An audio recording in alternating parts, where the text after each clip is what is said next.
I don't know, are we going to be considered three-term or two-term? You tell me. Ronnie, what do you think? Are we three-term or two-term if we win? Today we start with another fake media narrative, this time about a third term for Donald Trump. Essentially what this media narrative boils down to is, while Trump was giving a speech at an NRA meeting, he made a joke about whether or not he would be in his second or third term. And in my opinion, what he's alluding to is that he's saying he won in 2020, so therefore, I don't know, are we in a second term or a third term this time around? The crowd then yells back at him, 3 terms. So naturally, the media jumps on it and says that Donald Trump is floating a third term in office. So I'm going to play a few minutes of Trump's speech that include the third term comments that he was making, instead of just the out of context 15-second clip that they'll usually play in the media to frame this narrative. And then I'll show you a CBS report and MSNBC talking about it, and you decide for yourself. I accept the debate.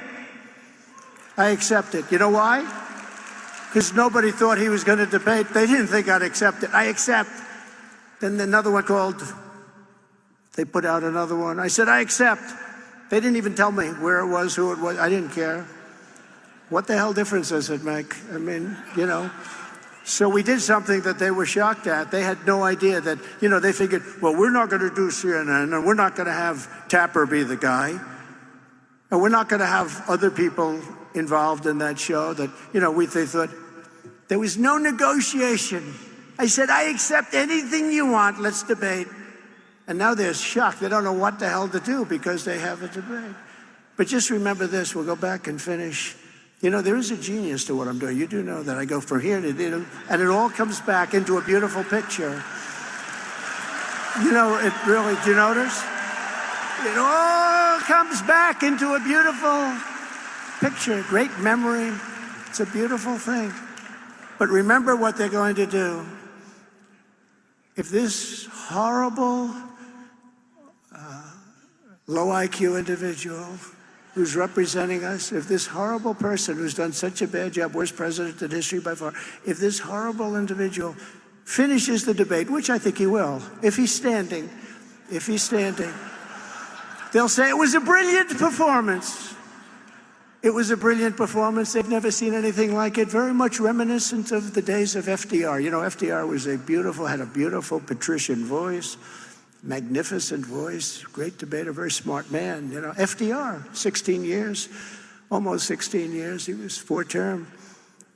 I don't know. Are we going to be considered 3-term or 2-term? You tell me. Ronnie, what do you think? Are we 3-term or 2-term if we win?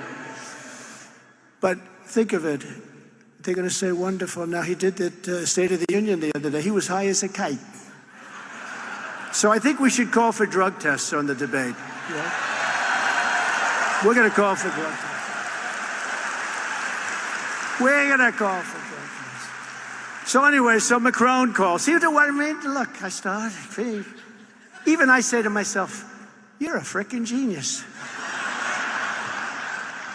Hey, look, I had an uncle, my father's brother, who's the longest-serving president. He's the longest-serving professor in the history of MIT.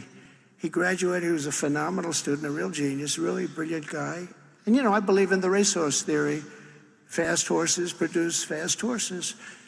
He went to MIT, graduated. They said, we'd love to have you be a professor. He was there for, I think, 41 years. He's the longest-serving professor in the history of MIT. It's nice to know. Do you think Biden has that in his family? I don't think so. I don't think so. I may be wrong. Let's check. Let's check. When speaking at a National Rifle Association meeting over the weekend, Trump floated this idea again of a third term. And some in the crowd reportedly chanted 3. Again, this isn't the first time that Trump has floated this. And he has in an interview said he's not seriously considering that, the amendment that FDR used, essentially. But how seriously is the Biden campaign taking these comments? They're taking it very seriously insofar as they see it as an opportunity to continue to remind voters of January 6th, of Trump's previous election claims, and of his readiness to deviate from the norms in this country. So they see it as, frankly, a vulnerability of Trump and something that they can double down on. And they're looking at polls like the one we were just talking about, where concerns about the state of American democracy are pretty high up in voters' minds. As high as the last election? I think they are getting higher. Yeah. As a result, when former President Donald Trump says things like this, that's an opportunity for the Biden campaign to remind voters of what happened last election. Tim, this is not the first time that Donald Trump has brought up this ridiculous notion of a third term. But last month, he also told Time magazine that wasn't a consideration. What's going on here? What should we believe? I can't even believe I'm asking. I think he's trying to be... As it came out of my mouth, I'm like, what? Oh my God. Yeah. I think he's trying to be cute, Stephanie. I think he's trying to be funny, but it's not funny. And we've been down this road. Your viewers know this, you know this, but it's just worth saying that there was a big time in the lead up to the 2020 election where there were many of us, left's never Trumpers and journalists, who were saying we should be concerned about the fact that Donald Trump won't say that he's going to accept the results of this election if he loses. And then he did these little games about, oh, maybe I'll accept it. I'll accept it if it's good. I'll accept it if I win.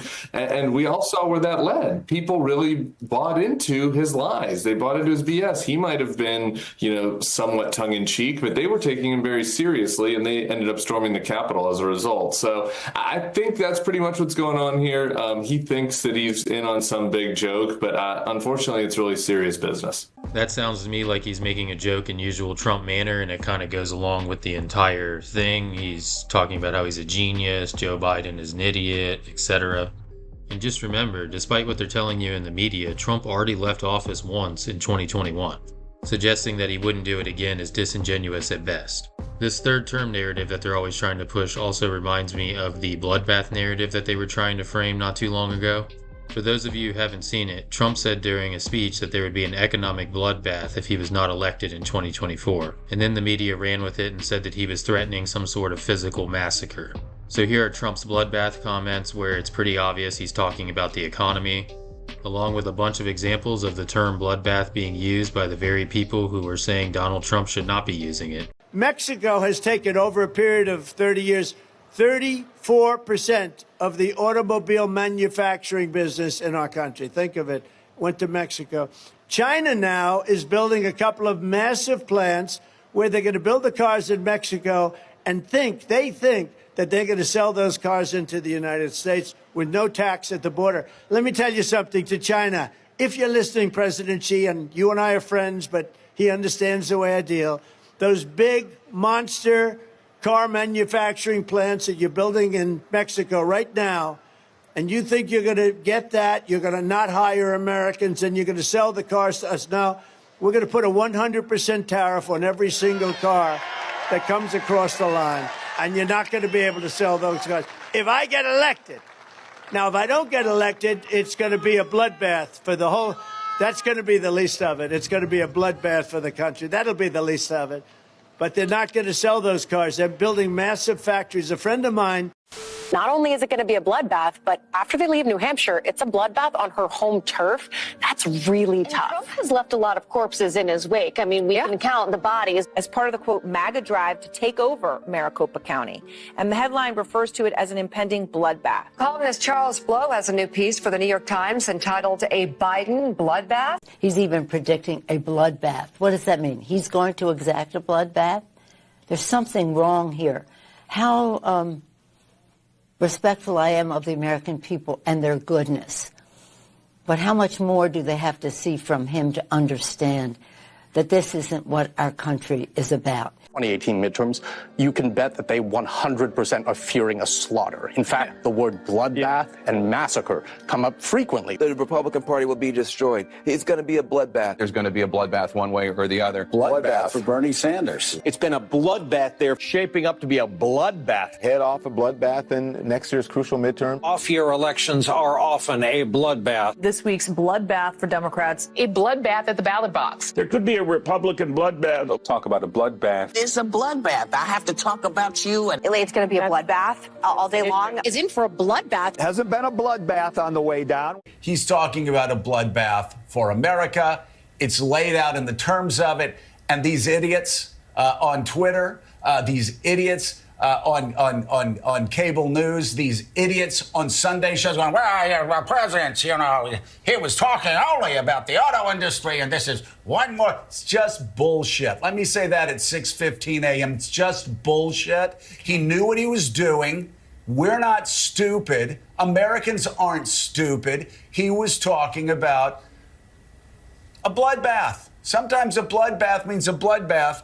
And when he finishes by saying, and that's just going to be the least of it, seriously, these people may be stupid. We're not. Be a bloodbath. Predicted to be a bloodbath. May not be the bloodbath. It would be a bloodbath. More of a bloodbath. It's going to be a bloodbath in November. Possible Biden bloodbath this November. A bloodbath on Wall Street. There's going to be a bloodbath In Alabama into a bloodbath. Obviously, there was a bloodbath. It was a bloodbath. We're down 800 points. This bloodbath at Department of Homeland Security. and it's a bloodbath today. There was going to be this bloodbath. Election bloodbath. Trump's team claims that Trump's use of the word bloodbath was taken out of context. Was he? No. This is exactly who Donald Trump is. We saw him call on his supporters to storm the Capitol 4 years ago, and he's doubling down, promoting violence this time around. And this is just right out of the playbook. Trump is weak and deeply insecure about this election, and he's only in it for himself. Our campaign has been saying this for months, and Trump is saying the quiet part out loud. And the people who are saying that his comments were taken out of context haven't said anything about all the other things that Trump has done, all the other times that he's incited political violence. And so, no, it wasn't taken out of context at all. This is who Donald Trump is, and America needs to stand up and listen to him. It could be a bloodbath for them. Bloodbath, possibly. Bloodbath that went through with the Attorney General. Bloodbath 99 days out. The bloodbath is going to look like. Presided over a bloodbath in the diplomatic corps. Absolute, in my opinion, bloodbath. The Democrats are calling it ticket sales turned into a bloodbath. I mean, what I heard was a continuation of the same rhetoric, the same endorsement of political violence that we've seen from Donald Trump for years, as you pointed out. It goes even farther back, right? This is the same guy who, after Nazis marched on Charlottesville and killed a woman, said there were very fine people on both sides. Mr. President, are you putting what you're calling the alt-left and white supremacists on the same moral plane? I'm not putting anybody on a moral plane. What I'm saying is this. You had a group on one side and you had a group on the other, and they came at each other with clubs, and it was vicious, and it was horrible, and it was a horrible thing to watch. But there is another side. There was a group on this side, you can call them the left, or you've just called them the left, that came violently attacking the other group. So you can say what you want, but that's the way it is. On both sides, sir? You said there was hatred, there was violence on both sides. Well, I do think there's blame. Yes, I think there's blame on both sides. You look at both sides. I think there's blame on both sides, and I have no doubt about it, and you don't have any doubt about it either. And if you reported it accurately, you would say. Kill the person. Heather hired Charlottesville. They showed up in Charlottesville to protest. Excuse me, they didn't put themselves down as you. And you had some very bad people in that group. But you also had people that were very fine people on both sides. You had people in that group, excuse me, I saw the same pictures as you did. You had people in that group that were there to protest the taking down of, to them, a very, very important statue and the renaming of a park from Robert E. Lee to another name. No, George Washington was a slave owner. Was George Washington a slave owner? So will George Washington now lose his status? Are we going to take down, are we going to take down statues to George Washington? How about Thomas Jefferson? What do you think of Thomas Jefferson? You like him? Okay, good. Are we going to take down the statue? Because he was a major slave owner. Now, we're going to take down his statue. So you know what? It's fine. You're changing history, you're changing culture, and you had people, and I'm not talking about the neo-Nazis and the white nationalists, because they should be condemned totally. But you had many people in that group other than neo-Nazis and white nationalists, okay? And the press has treated them absolutely unfairly. Now, in the other group also, you had some fine people, but you also had troublemakers, and you see them come with the black outfits and with the helmets and with the baseball bats. You had a lot of bad people in the other group too. Treated unfairly, sir. I'm sorry, I just didn't understand what you were saying. You were saying the press has treated white nationalists unfairly? No. I just didn't understand what you were saying. No. There were people in that rally, and I looked the night before. If you look, They were people protesting very quietly the taking down of the statue of Robert E. Lee. I'm sure in that group there were some bad ones. The following day, it looked like they had some rough, bad people, neo-Nazis, white nationalists, whatever you want to call them. But you had a lot of people in that group that were there to innocently protest and very legally protest because, you know, I don't know if you know, they had a permit. The other group didn't have a permit. So I only tell you this. There are two sides to a story. I thought what took place was a horrible moment for our country. The race for the White House and former President Trump's campaign now on the defensive after his fiery rhetoric at a rally in Dayton, Ohio on Saturday night. Trump warning while discussing the economy that there would be a, quote, bloodbath if he is not reelected in November. This after the former president kicked off the event by paying tribute to those who attacked the U.S. Capitol on January 6th. President Biden's campaign swiftly denouncing those comments as threats of political violence. Tonight, Republicans forced to defend former President Donald Trump's controversial comment while discussing economic tariffs that there would be a bloodbath if he lost the 2024 election. Former President Trump promised to place tariffs on cars manufactured abroad if he's reelected, and made a dire prediction of what would happen if he is not. Now, if I don't get elected, it's going to be a bloodbath for the whole. That's going to be the least of it. It's going to be a bloodbath for the country. That'll be the least of it. But as Politico.com reports tonight on the, quote, bloodbath at the RNC.